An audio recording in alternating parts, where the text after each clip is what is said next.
عارف إن في قوة خفية بتتحكم في حياتك بالكامل دلوقتي حالاً وإنت ولا حاسس بيها أصلاً؟ طب ليه ناس كتير بتطحن نفسها في مجهود جبار وفي الآخر ما بتوصلش لأي حاجة؟ السر كله في الدوافع النفسية اللي مدفونة جوانا وإحنا بنتجاهلها مع إنها اللي بترسم واقعنا. الدكتور ديفيد هوكنز فجر المفاجأة دي وكشف السر النفسي الخطير ده في بحثه اللي هيغير تفكير. هاكنز وضح فرق مرعب بين طريقتين بنعيش بيهم: الإكراه أو الفورس مقابل القوة الحقيقية. الإكراه إنك تعافر وتزق الدنيا بالعافية وتستنزف طاقتك لحد ما توصل للاحتراق النفسي وتجيب آخرك.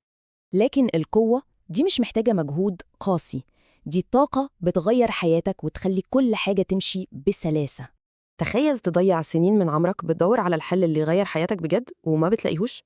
المفكر واينداير لما قرأ الكلام ده انصدم ووصفه بوصف مستحيل تسمعه عن أي كتاب تاني. قال إنه أهم حاجة قرأها في آخر 10 سنين فكرة واحدة بس اختصرت كل ده. عشان تبطل تدمر مستقبلك بدون وعي لازم تغير طريقة تفكيرك فوراً وتفهم الدوافع دي. اسأل نفسك بصدق، إيه اللي بيحركك كل يوم؟ هل بتعافر بالإكراه ولا بتتدفق بالقوة الحقيقية؟ صدقني أول ما تبطل زقة ومعافرة وتتواصل مع قوتك الحقيقية كل حاجة هتتظبط لوحدها.